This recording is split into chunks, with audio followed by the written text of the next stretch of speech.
Entonces continuaremos con la clase de ecología y salud. Estamos viendo contaminantes del aire y habíamos quedado viendo óxido de azufre, dióxido de nitrógeno. Bien, veremos el asbesto ahora. El asbesto es un compuesto que forma cristales y que al ser inhalados, estos cristales, pueden producir en pulmón un proceso inflamatorio crónico que puede hacer que el pulmón a la larga termine en fibrosis pulmonar o produciendo cáncer de pulmón. ¿Ya? La fibrosis es una acumulación de tejido cicatrizal. Eso hace que el pulmón sea más rígido y por lo tanto no pueda ventilar adecuadamente. Entonces significa que va a vivir fatigado, va a faltar el aire, va a necesitar oxígeno, etc. ¿Ya? Bien, entonces es un cuadro crónico que puede favorecer otras enfermedades que pueden llegar a producir la muerte del paciente. Bueno, y el cáncer de pulmón, ustedes ya saben, todo cáncer es mortal. Bueno, el asbesto es un compuesto que se lo suele usar como aislante térmico. Se lo usó bastante tiempo en construcciones, ya se lo colocaba como revestimientos en construcciones, en los techos, las tejas, paredes, etcétera. ¿Ya? Entonces,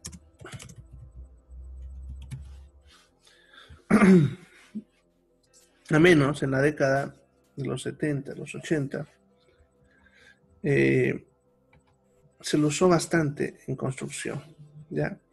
Principalmente en edificios, ¿ya?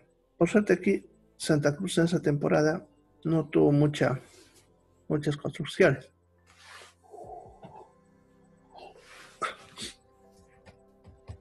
Ya, así que no es un problema bastante serio que nosotros podemos decir, ¿no? También se lo usó en productos, y todavía se usa en algunos productos de autos, embriagues, frenos, pinturas,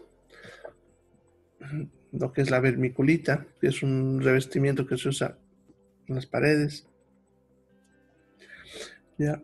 Bueno, y todavía se lo usa en industrias donde se necesita un aislante térmico adecuado, como por ejemplo los bomberos en su traje tienen asbesto. ¿Ya? También se le llama amianto. Ahora, actualmente, sabiendo que puede liberar estos cristales, se lo ha retirado de las construcciones en las cuales se ha colocado, ¿no? Las que se sabe, obviamente, ¿ya? Pero, como digo, aquí por lo menos no tenemos ese problema, ¿ya? Pero en otras ciudades sí. La Paz, por ejemplo, en algunos edificios han tenido que sacar todos los revestimientos. Bien. Otro contaminante importante del aire es el humo de tabaco. ¿Ya? El humo de tabaco, ustedes saben del cigarrillo, que han de escuchar ya hablar que produce cáncer de pulmón, pero además de eso produce una gran variedad de enfermedades. ¿Ya? Como ven, puede producir cáncer de boca, de laringe, de vejiga, de esófago, de páncreas. Ya, estos cánceres fuera de pulmón se deben a que muchas sustancias que ingresan en el humo del tabaco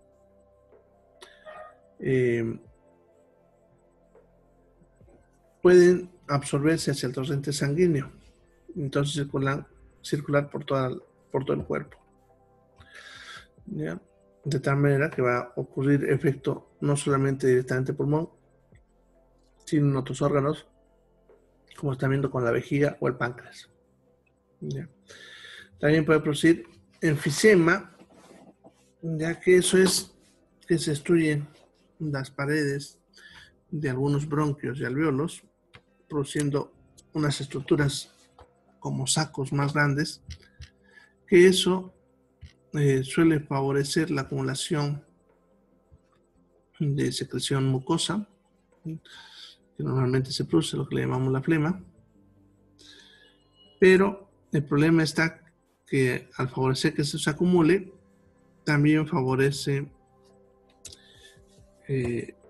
las infecciones, ¿no? Ya que este moco captura las bacterias, virus que están entrando y normalmente suben por los bronquios hasta que llegan a la tráquea, la garganta y no los tragamos. Así evitamos que las bacterias nos ataquen. Pero si esto está acumulando en un lugar, entonces las bacterias pueden empezar a desarrollar su proceso patológico, ¿no? La bronquitis crónica es un cuadro muy parecido al asma, en el cual los pacientes, sus bronquios se les cierran, pero de forma crónica. Entonces el paciente tiene sibilancias, roncos, ¿ya? Y muchas veces confundido con asma, ¿no? Pero se debe al consumo del tabaco. Como daña la mucosa de la vía respiratoria, eso va a favorecer que ataquen los agentes infecciosos. Por eso dice, aumenta la susceptibilidad de enfermedades infecciosas, ¿ya? Y también es considerado un factor de riesgo para lo que son las enfermedades cardiovasculares como la hipertensión, los infartos, derrames cerebrales, embolias, etcétera. ¿Ya? Las enfermedades cardiovasculares, ya se ha visto que el tabaco incrementa su riesgo. Bien, y teratogénico se refiere a que produce malformaciones congénitas. Eso es cuando se lo consume durante el embarazo, principalmente durante los primeros 3 meses, que es cuando el embrión se está formando. Después de este tiempo, el embrión ya está formado, entonces ya no hay malformaciones, pero puede producir retraso del desarrollo. ¿Ya? Eso significa que el niño puede nacer con bajo peso, más pequeñito, ¿ya? Y normalmente un niño cuando nace más pequeño con bajo peso, su riesgo de que fallezca en los primeros 28 días es alto, ¿ya? Entonces pues es importante tomar en cuenta este aspecto. Bien, entonces esos son los contaminantes más importantes. Hay otros como los herbicidas, ya, pero eso actuaría similar a lo que hablamos en el agua. Ya solamente que en vez de tomarlo, lo estaríamos inhalando. Sin embargo, si bien hay toxicidad al inhalar los plaguicidas, la toxicidad es menor que ingerirlo en un líquido. ¿Ya? Entonces, la respiración, si bien va a absorber el químico, va a ser en menor cantidad. Sin embargo, si en el aire hay grandes concentraciones, la toxicidad aguda puede ser más intensa. Y eso dependerá mucho de la exposición. Bien, eso entonces serían los contaminantes del aire. ¿Ya? Vamos a hablar ahora de lo que son residuos sólidos, perdón. ¿Ya? Vamos a hablar un poquito de esto y de ahí vamos a hablar otras cositas más sobre residuos, ¿ya? Bien, entonces los residuos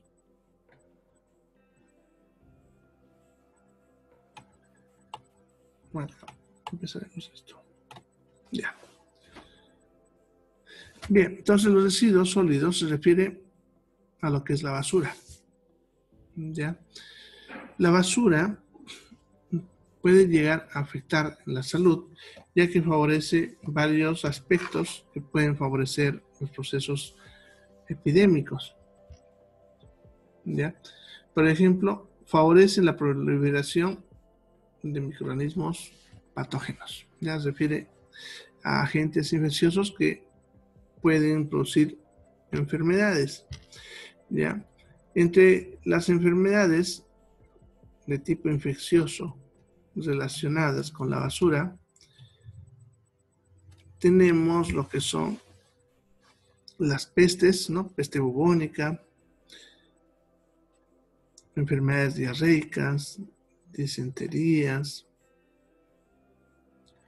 fiebre tifoidea, el cólera, parasitosis como la amebiasis, yardiasis, malaria, leishmania, fiebre amarilla, dengue, bueno, y otras que se transmiten por mosquitos, ya lo que serían las intoxicaciones alimentarias y otros parásitos como las triquinas, tenias, etcétera, ¿ya?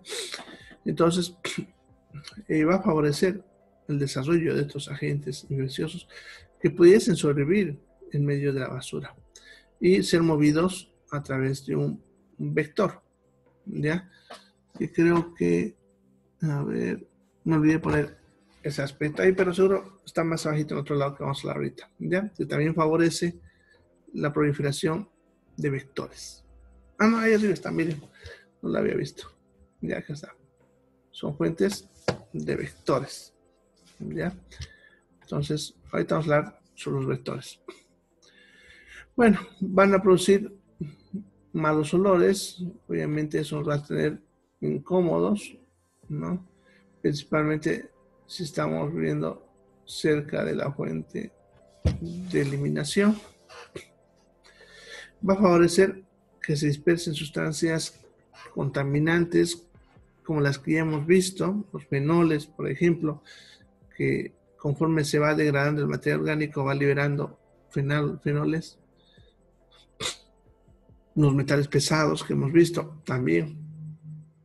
Ya, pueden ser fuente de contaminación de las fuentes de agua, ya que estos agentes patógenos que mencionamos y las sustancias químicas pueden filtrarse hacia el subsuelo y contaminar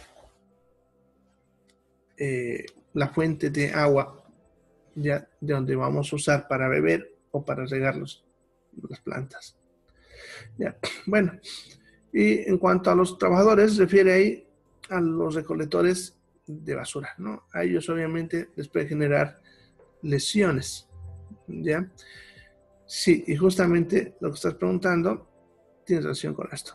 ¿Ya? Los trabajadores que recolectan basura tienen alta probabilidad de contraer enfermedades, ¿ya? Varios tipos de enfermedades.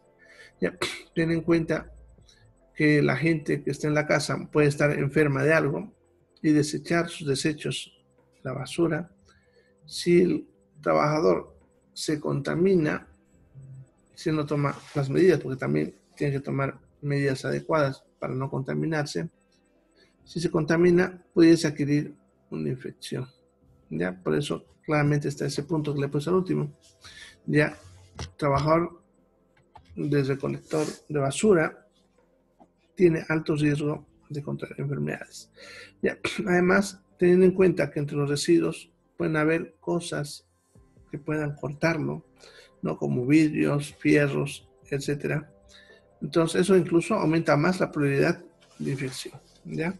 Puede generarse cortes en una parte de su cuerpo y como está combinado o mezclado con la basura que puede tener un agente infeccioso, entonces pudiese uno contaminarse y enfermar, ¿no? Sí, entonces tienen alto riesgo ellos. Bien.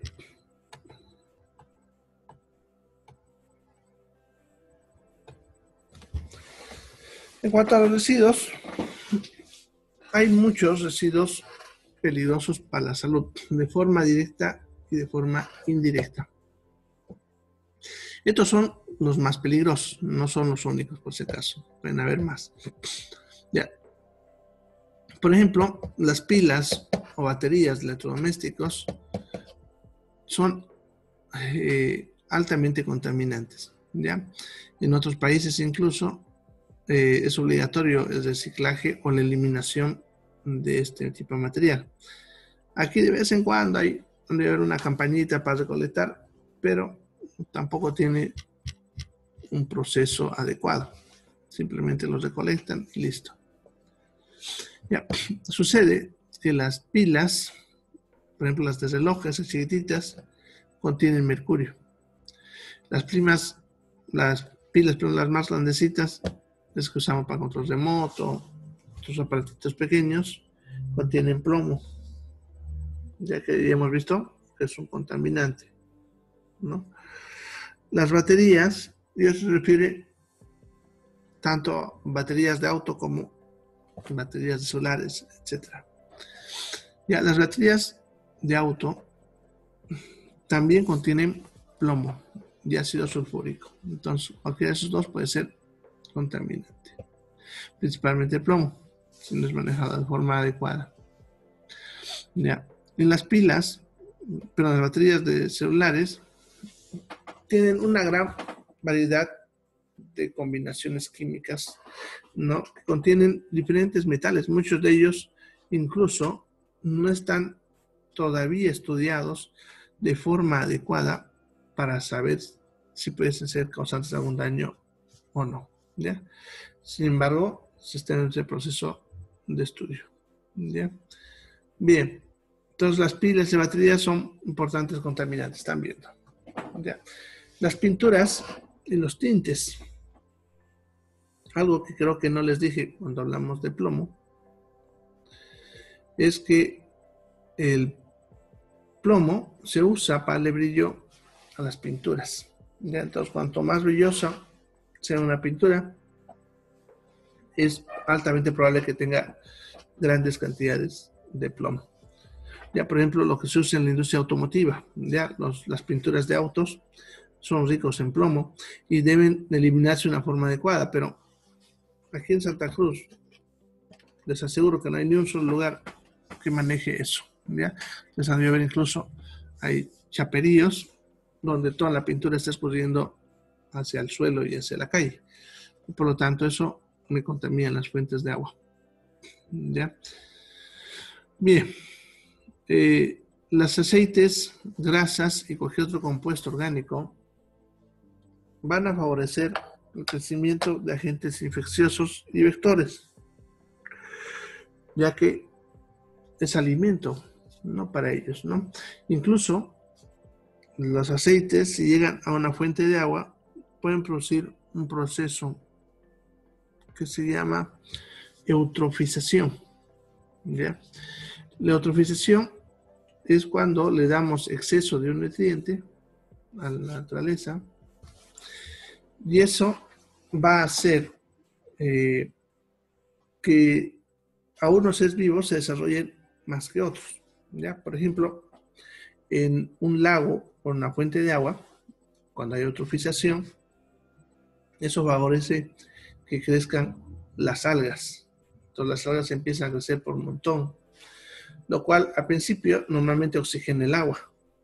Sin embargo, en algún momento son tantas algas que ya no hay ese proceso de oxigenación del agua.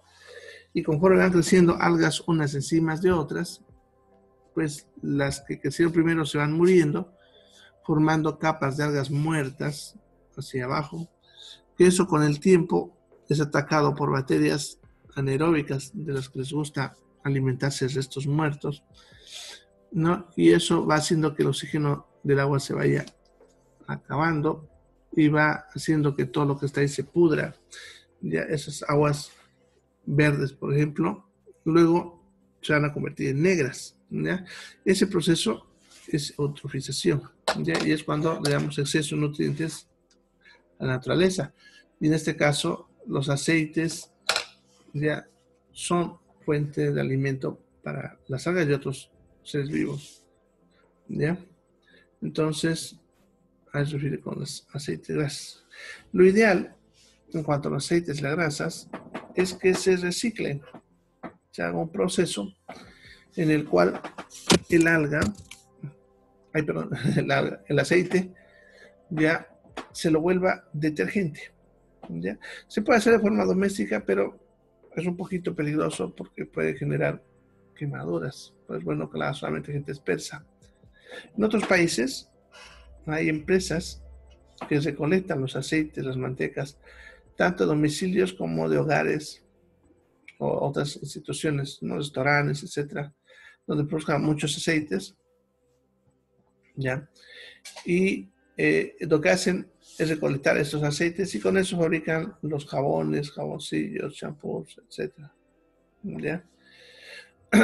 Entonces, los aceites y las grasas, hay formas como eliminarlas sin que puedan contaminar el medio ambiente. Y obviamente, por si no se enferma a nosotros. ¿Ya? Otros residuos muy peligrosos son lo que son los insecticidas. Tanto el mismo líquido como el envase vacío. ¿Ya? Porque estos líquidos se pueden exponer también al subsuelo, llegar a fuentes del agua y entonces producirnos enfermedad. Y lo mismo se aplicaría para los remedios, medicamentos, envases vacíos, de reactivos, residuos hospitalares, etc. ¿Ya? Bien, eso entonces serían los residuos peligrosos. Bueno, vamos a hablar un poco ahora de los vectores. Se considera vector a cualquier agente que transmita un proceso infeccioso o un agente infeccioso. ¿Ya? Entonces, cualquier cosa, no siempre son animales, pueden ser también plantas, caracoles, insectos, etc. ¿Ya? Bueno, depende del ambiente, ¿no? Y del lugar. Ahora, los roedores son los que más se favorecen por los residuos, por la basura, ya que ellos van a buscar esto como fuente de alimentos, pero también encuentran lugares donde poder vivir y por lo tanto se pueden comenzar a reproducir y aumentar bastante el número. ¿Ya? Los roedores pueden transmitir a través de sus patas, ¿ya? Al tocar algo contaminado y luego tocar algo que no está contaminando, a través de lo que son mordidas,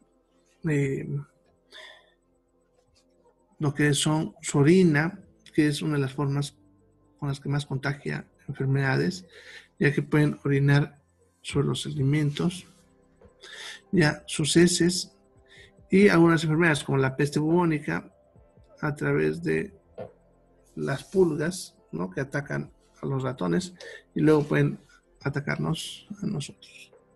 ¿Ya? Bien, en cuanto a las aves, realmente nos preocupamos por aves pequeñas, porque las aves grandes difícilmente van a hacer que nos enfermemos, ¿no? Ya, aves pequeñas, ¿ya? Las aves y los ratones pueden transmitir un parásito que es el Toxoplasma gondii, ¿ya? El productor de la toxoplasmosis, ¿ya? Entonces, las aves pueden asentarse sobre una fuente de alimento y así contaminarlo, ¿ya? Eso suele pasar solamente en los centros de acopio, los almacenes o los mercados, ¿no? Porque ustedes saben, en domicilio ninguna ave va a entrar hasta su cocina para apoyarse en sus alimentos, ¿no? Sin embargo, pudiese pasar, pero es raro, ¿ya? Bien, las cucarachas, las famosas churupis, nosotros le decimos cucarachas, ya, ellos pueden transmitir a través de sus alas, sus patas, su mismo cuerpo. También se ha visto que pueden transmitir a través de sus heces, ¿ya? Son unos mayores transmisores en nuestro medio, ¿ya? Pueden transmitir, cólera, Giardiasis, de un parásito que os mostraba hace ratito, la giardia. Procesos infecciosos de tipo intestinal, ya, por lo tanto pueden producir disenterías, diarreas y pueden llevar a intoxicaciones alimentarias en algunos casos, ya. Bien, luego tenemos a las moscas. Bueno, las moscas, ustedes van, yo también escuché hablar, son uno de los peores vectores para nosotros, ya. Transmiten también al contacto con sus alas, sus patas, ya, su pico, ya. Bien, también por las heces y también por su saliva, ya que la mosca donde se asienta siempre bota un poco de saliva, ya, para poder digerir esa superficie. ¿Listo? Bien. Entre las enfermedades que más transmiten las moscas, tendríamos a la fiebre tifoidea, al cólera, las amebiasis, la giardiasis, ¿ya? Etcétera. ¿Ya? O sea, varias enfermedades. Bueno, los mosquitos, ellos solamente transmiten a través de su picadura, ¿ya? O sea, por inoculación, ¿ya? Es la única forma que se conoce que pueden transmitir algún contaminante, ¿ya? Bien, los mosquitos pueden transmitir enfermedades como el dengue, que es bien conocido, la malaria, la leishmaniasis, la fiebre hemorrágica, ¿ya? Y otras enfermedades más, ¿no? Entonces, los mosquitos, aquí en su medio, por lo menos están involucrados con lo que es el dengue, ya el Zika, chikungunya, ¿no? Que se transmiten por mosquitos. Los problemas de salud asociados a los residuos peligrosos están en relación a 5 elementos. Primero, que son fuentes de contaminación. Ya pueden contaminar muchas cosas. Ya, si bien la basura no se mueve, pero están viendo los vectores. Ya, a ver, dice, ¿qué enfermedad contrae las aves? La toxoplasmosis. ¿Ya? Toxoplasmosis es una enfermedad propia de las aves y de los ratones. Claro que no es exclusivo de las aves, por si acaso están viendo, también los ratones también pueden contagiarlo, pero las aves pueden transmitir eso. Bien, viendo a lo que les decía, ya son 5 elementos los que están en relación con los problemas de salud asociados a los residuos sólidos. ¿Ya? Entre ellos, como decía, son una importante fuente de contaminación, ¿ya? Ya que de ahí se pueden generar cualquier tipo de contaminante, tanto químico como biológico, ¿ya? Puede moverse fácilmente a través de lo que son mecanismos naturales de transporte, como el agua, el viento, ¿no? Eso puede hacer que cualquier contaminante de la basura se mueva hacia lo que es la fuente de agua o los alimentos, ¿ya? Bien, otro elemento asociado a los problemas es la exposición que nosotros podemos tener a los residuos sólidos. En este caso estaríamos hablando de los trabajadores. ¿Ya? Si un trabajador, pongámosle, se contagia una enfermedad, ya, la basura, él se puede convertir en la fuente primaria, lo que decimos paciente cero. Eso significa que él puede iniciar de repente un proceso epidémico, que hasta de repente el momento no lo había. ¿Ya? También es importante analizar las vías por donde ingresan estos contaminantes que salen de los residuos, ¿no? Muchos pueden salir por el aire. Muchos contaminantes que hemos hablado en el aire pueden ser generados por los residuos, como por ejemplo los fenoles. ¿Ya? Los fenoles. Bien. También pueden ingresar a través de alimentos con los vectores que hemos hablado, como las moscas, los churupis, que pueden caminar sobre los alimentos y contaminarlos. ¿Ya? Bien. Entonces, las enfermedades relacionadas a residuos sólidos más importantes serían enfermedades relacionadas con el cáncer, alteraciones reproductivas, enfermedades hepáticas, procesos infecciosos, enfermedades renales, neurológicas, que son las que se han determinado que están relacionados directamente con residuos de alguna manera. ¿Ya? Los riesgos ocupacionales que están en relación a los residuos sólidos, como lo que les decía, los trabajadores, están los más frecuentes: cortes con vidrio, muy común, cortes con otros objetos que no sean vidrio, latas, fierros oxidados, ¿ya? Contusiones por caídas de objetos pesados que a veces están en bolsas de basura y se rompen obviamente al hacer la subida, ya que son los directamente relacionados con los residuos.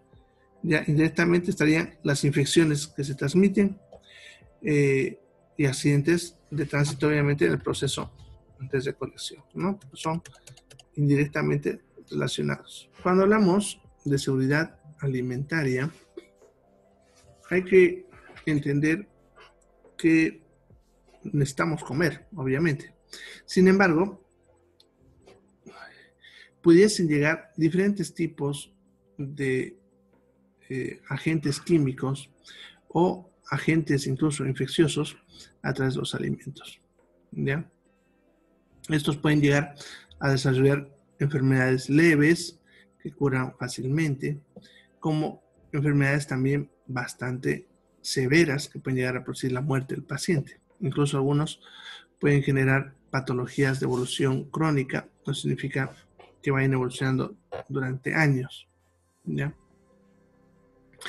Entonces, el riesgo que nosotros tenemos a través del consumo de alimentos ya siempre es elevado, ¿ya? Principalmente si no se toman en cuenta medidas sanitarias adecuadas, ¿ya? Bien, entre los riesgos que pudiésemos tener en cuanto a la parte alimenticia, ¿ya?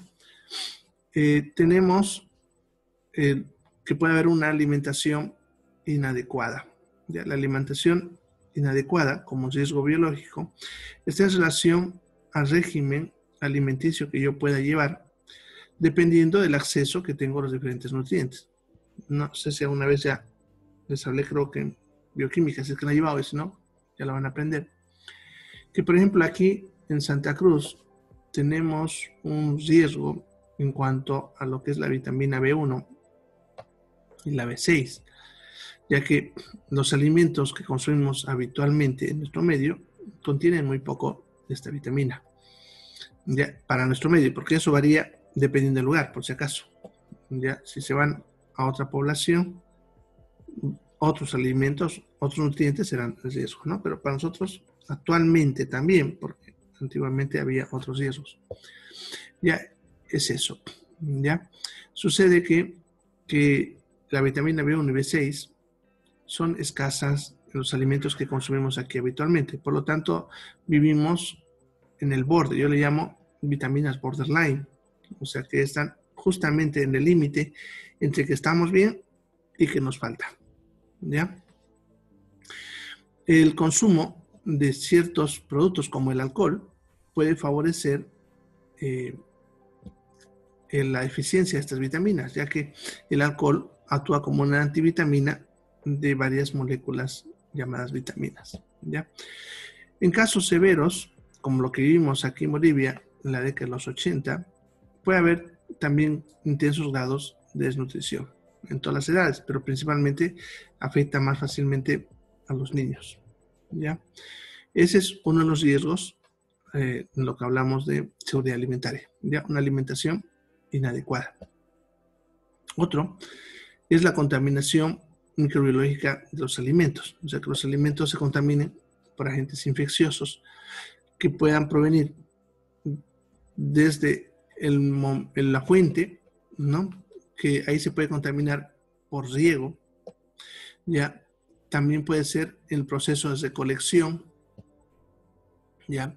Puede ser en el transporte, ¿ya? O en la expendia, en la venta, ¿no? En la venta de los productos. Al manipular los alimentos, pueden contaminarse con las manos, ¿ya? Otro problema en cuanto a seguridad de los alimentos, tendríamos lo que son los tóxicos naturales, ¿ya? Los tóxicos naturales son sustancias químicas que no son consideradas contaminantes, pero sí pueden producir ciertos tipos de enfermedades, ¿ya? Por ejemplo, la yuca ya tiene un químico, ¿ya? Que puede producir cuadros de intoxicación bastante severos cuando la yuca está cruda, ¿ya? Al momento de hacerla cocer la yuca, por ejemplo, este químico desaparece. Por lo tanto, comer yuca cocida es bien seguro. Pero pudiese pasar que no la haya hecho cocer bien, usted sabe, ¿no? Entonces, puedes haber absorbido esa toxina y tener cuadros de intoxicación, ¿ya? Es un ejemplo porque hay muchos, ¿ya? Muchos alimentos pueden tener tóxicos naturales. Tengan en cuenta que las plantas también se van a defender de que no nos las comamos, ¿ya? Entonces, ellos producen sustancias químicas. Solamente que el ser humano, a través de ciertos métodos, ha aprendido a eliminarlos o a evitarlos, ¿ya? También podemos ingerir tóxicos ambientales en los alimentos. En este caso estaríamos hablando de lo que ya hemos hablado en el agua, pesticidas, metales pesados, fenoles, benzopirenos, etcétera, que pudiesen llegar a nosotros a través de los alimentos. Y el riesgo también estaría dentro de lo que son los aditivos.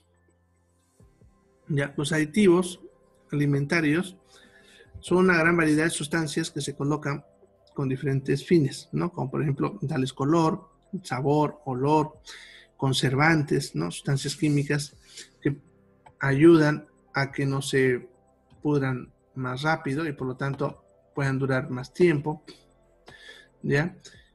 No todos, obviamente, pero algunos sí pudiesen generar daño. Eso dependiendo de la cantidad también que se consume, ¿ya?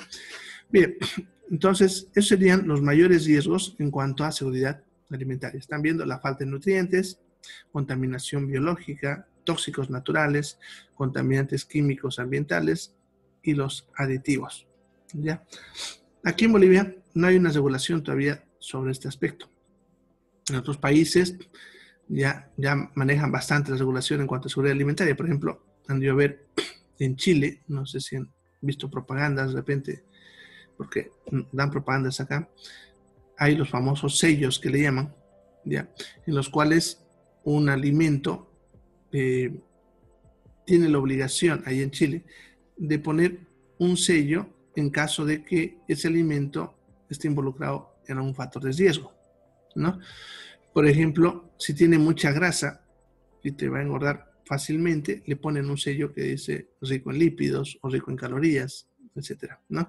Si tiene algún aditivo, tiene la obligación de poner un sello que tiene tal tipo de aditivo, etcétera, ¿ya? Entonces, les obligan a las empresas y eso ha funcionado bastante bien, les cuento, porque muchas empresas han empezado a reducir estas sustancias para que la gente los compre, porque al tener sellos, la gente ya no escogía estos productos y buscaba los productos más naturales, ¿no?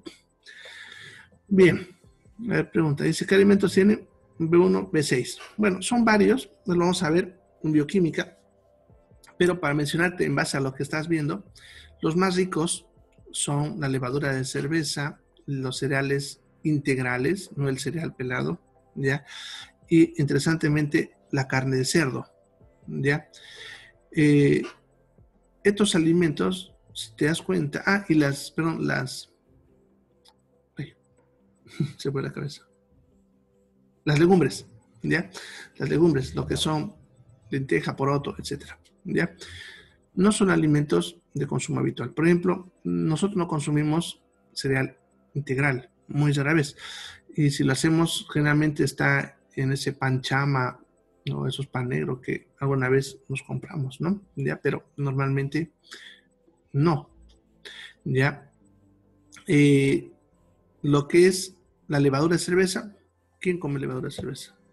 Nadie, pero es una buena fuente, obviamente. ¿Ya? La carne de cerdo también es rica en estas vitaminas. Si bien ya consumimos más, pero aún así el consumo de carne de cerdo es baja. La carne de vaca y carne de pollo, si bien tienen B1 y B6, son pobres en esta vitamina. Ya pues les decía, en nuestro medio, el estilo de alimento que nosotros tenemos nos mantiene niveles de B1 y B6 al límite. O sea, nos ingresa.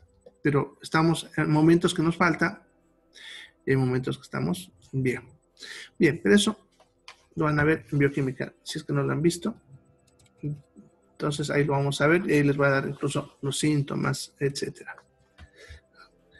Bien, una que consume levadura de cerveza. Perfecto, ya no vas a tener deficiencia de esas vitaminas, ¿no?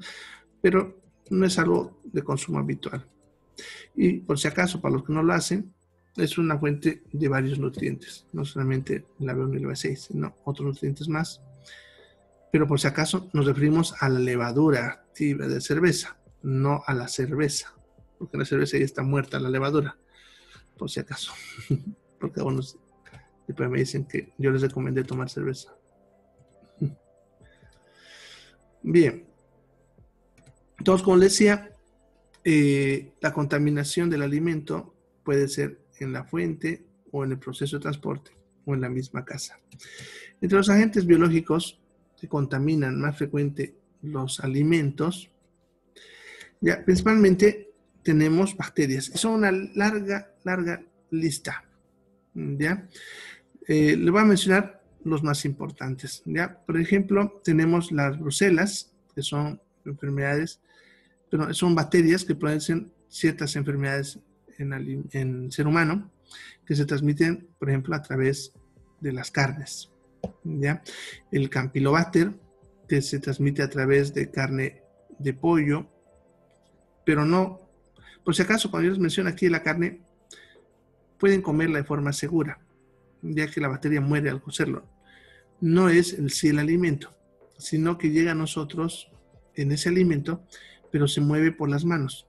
La persona que prepara ese pollo, por ejemplo, al agarrar el pollo, se contamina sus manos. ¿Ya? Y si con esas manos agarra otro alimento que ya está listo, pongámosle pan, que ya está listo para consumir, entonces lo contamina, ¿no? Entonces, si bien nos va a llegar por la carne, ya es seguro comerla la carne. Ya el problema es la mano, ya, pero llega por esa vía, ya. Bueno, Escherichia coli, que es una bacteria que es muy abundante en la naturaleza y que nos va a llegar incluso hasta en el agua potable, ya, aunque en pequeñas cantidades. En pequeñas cantidades la Escherichia coli no suele tener mucho problema, ya, es cuando vienen grandes cantidades y eso se suele ver cuando se contamina el agua con restos de heces humanas, ¿ya? Y de alguna manera han llegado a la fuente de agua, ¿ya? Tienen variedades que pueden producir enfermedades, entre ellas tenemos la enterotóxica, enteropatógena, enteroinvasiva y enterohemorrágica, que son variedades de la Escherichia coli que pueden generar enfermedades. Todas estas se transmiten en los alimentos, ¿ya? La salmonela, bien conocida, ya que produce la famosa fiebre tifoidea. Y otras salmonelas también que no producen fiebre tifoidea, pero producen cuadros diarreicos. Estas salmonelas también llegan en la carne de pollo o en la cáscara del huevo, pero también, otra vez, comerlo es seguro. ¿Ya? Así que no tengan miedo de comerlo. El problema es la mano de quien prepara, ¿ya?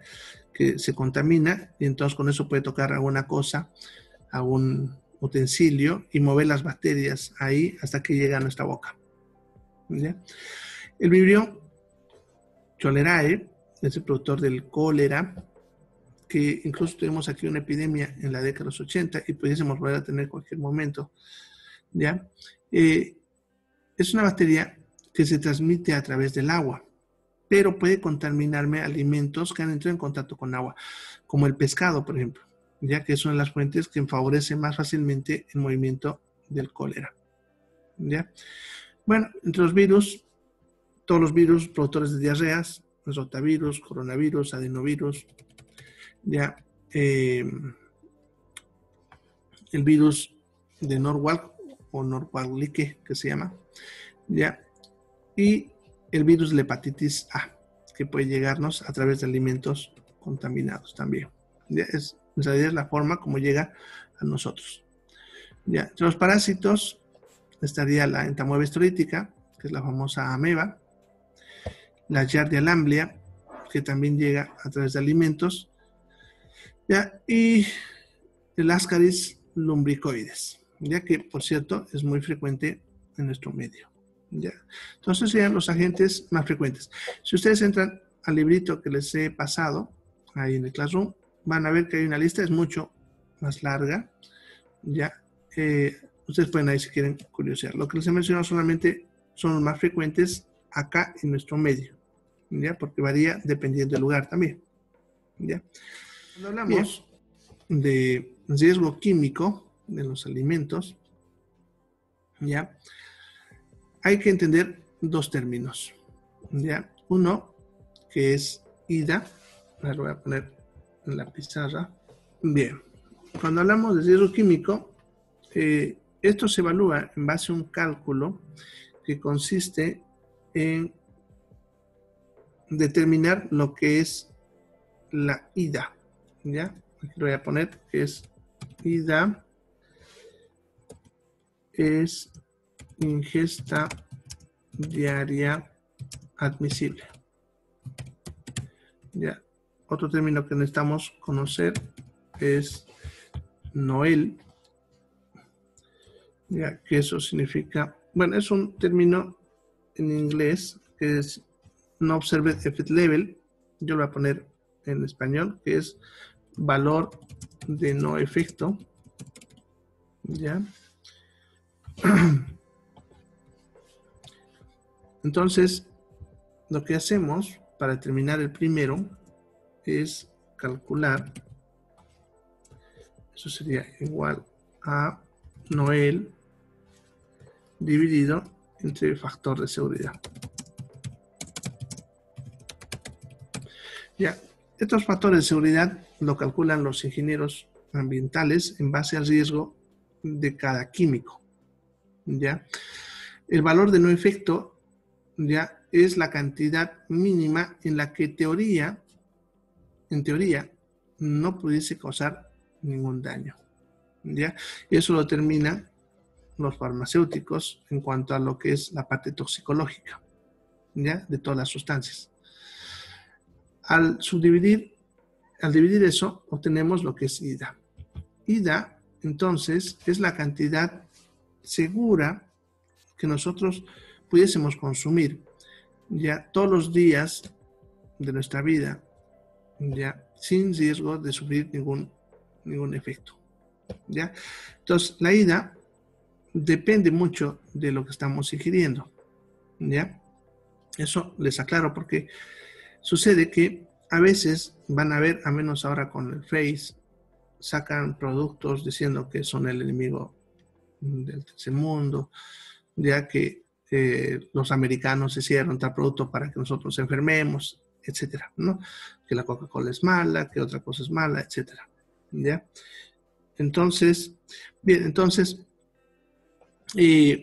sucede que independientemente de la sustancia que nosotros ingiramos como alimento, es importante conocer cuánto es el IDA. ¿Ya? Van a ver que ustedes, si alguna vez van a comprar algún alimento envasado, como galletas, por ejemplo, busquen entre su fórmula, van a ver que dice IDA, ¿ya? Y te dice cuánto es recomendable consumir de eso, ¿ya? Entonces, por ejemplo, te va a decir, en caso de una galleta, IDA, por decirle, 300 gramos, ¿ya? Entonces significa que no te comas más de 300 gramos de esa galleta al día, ¿ya? Más de eso te pudiese producir algún problema, ¿ya? Eso es porque en alimentos es bastante difícil, ¿ya? Decir, este es más seguro que este otro, ¿ya? Porque los alimentos los tenemos que consumir, lo que les decía al principio, tenemos que alimentarnos de algo. Si yo les empiezo a hablar de todo lo que se transmite por los alimentos, como cuando doy un curso, por ejemplo, sobre enfermedades transmitidas por alimentos, ya, si a alguna vez les interesa, métanse ese cursito que lo doy los sábados. Van a ver que hablo tanto de los tóxicos en los alimentos que la gente dice, ¿y qué vamos a comer? ¿No? Porque en realidad es así. Casi todo lo que ustedes coman tiene un riesgo, por más natural que sea, ¿ya? Por ejemplo, si me dicen la Coca-Cola es mala, yo les voy a decir, ¿y la limonada? Ya, has de ver, por ejemplo, en el Face, que ponen un retazo de carne y le ponen soda, ¿no? La Coca-Cola, ¿no? Y lo dejan y al día siguiente la carne está como deshecha, ¿no? Y te dicen, miren cómo es dañino. O ponen un tornillo oxidado y le ponen soda Coca-Cola y al día siguiente se quita el óxido. Eso es cierto, pero lo interesante, y para que vean cómo es, que si yo agarro limonada y hago lo mismo, pasaría exactamente lo mismo, ¿ya? ¿Por qué? Porque lo que ahí está haciendo efecto es el ácido, ¿ya? Y una limonada y una soda, los dos son ácidos, ¿ya? Y también tenemos ciertas cantidades. Si ustedes consumen mucha limonada, van a terminar con gastritis o con úlcera, ¿ya? Lo mismo que sería con la soda. Entonces, no existe ningún alimento natural, ya que sea 100% seguro. Todos tienen ciertos riesgos. Entonces, por eso nosotros cuando hablamos de riesgos químicos y otros en alimentos, se calcula ya cuánto es lo seguro que vos puedes consumir sin te cause daño. Y eso es lo que se llama IDA.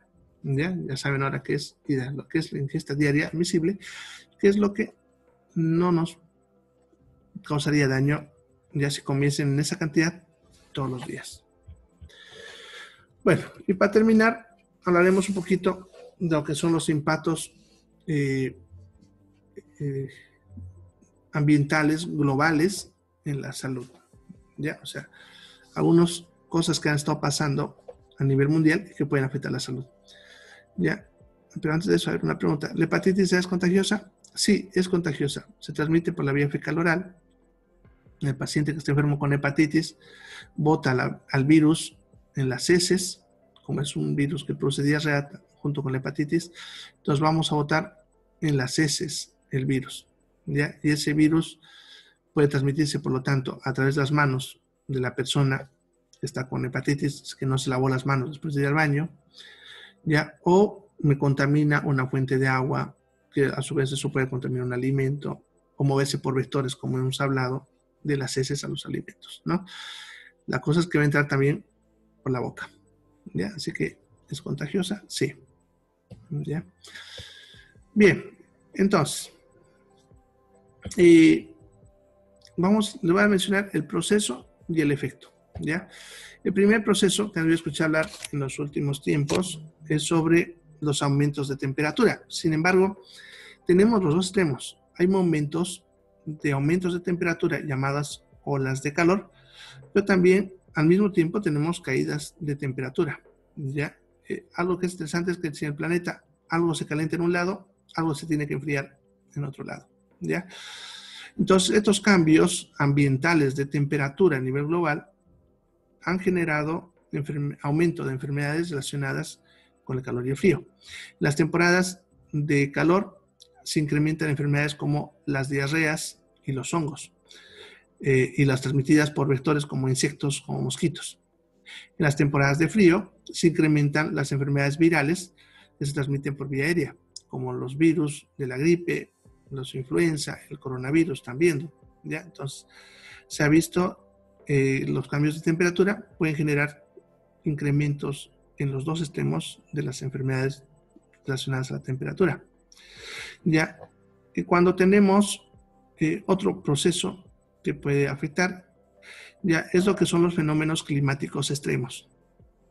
A nivel mundial, le llamamos fenómenos climáticos extremos a tormentas exageradas, más de lo que es lo habitual, por si acaso, huracanes, inundaciones, sequías, ¿ya?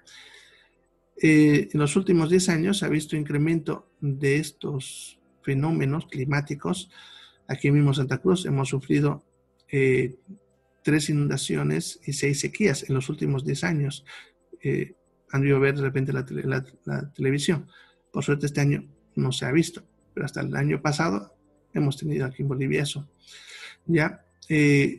Cuando aparecen estos cambios climáticos no frecuentes, ya va a haber incremento de muertes, ya, de lesiones de las personas, trastornos psicológicos y obviamente pérdidas de recursos económicos que pudiesen haberse usado en la salud, ¿ya?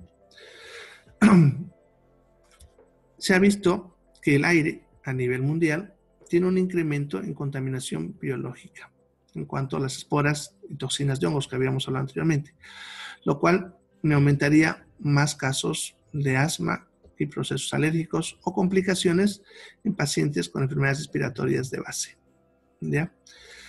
En cuanto al aumento de la radiación solar, porque no es solamente el aumento de la temperatura, sino la misma radiación, porque el sol no solamente emite luz solar, sino radiación de diferentes tipos, ¿ya? Eso puede incrementar las lesiones en la piel. Se ha visto incremento de cáncer de piel, ya, principalmente en zonas donde hay alta exposición a radiación, que son las zonas que están cerca a la línea del Ecuador en el planeta, ¿ya? En cuanto a las alteraciones de ecosistemas y lo que es el movimiento de la población que va creciendo hacia zonas que normalmente no son habitables, o sea, en otras palabras, nos hemos estado metiendo a la selva, al monte, ya para crecer, obviamente, la población, ya, o sea, han estado redistribuyendo las poblaciones. Eso genera que aparezcan nuevas enfermedades tropicales. Y eso es lo que se estudia, por ejemplo, ahorita con el famoso coronavirus, que han oído escuchar hablar, que no es el único, sino hay otros más que están apareciendo. Ya han aparecido otros de menor importancia en los últimos años. Y eso se debe al movimiento del ser humano, ya que una ciudad, por ejemplo, cuando va creciendo, va metiéndose a ambientes donde normalmente el ser humano no habitaba. No sé si ustedes viven por acá, de repente los que viven por el norte o los que viven hacia el Urubó, esas zonas, van a ver que conforme ha ido creciendo la ciudad, ha ido desplazando ciertas especies de animales y las están viendo. Han estado viendo pumas y otros animalitos cruzando por las carreteras que normalmente no se veía. Eso es porque le hemos invadido su medio ambiente y eso puede generar que aparezcan enfermedades nuevas, conocidas tal vez, pero que no eran importantes en el humano, o algunas desconocidas. ¿Ya? Bien, entonces, eso sería en cuanto a los problemas globales que pueden afectar a la salud. Bueno, nos vemos, entonces se cuidan. Chao, chicos.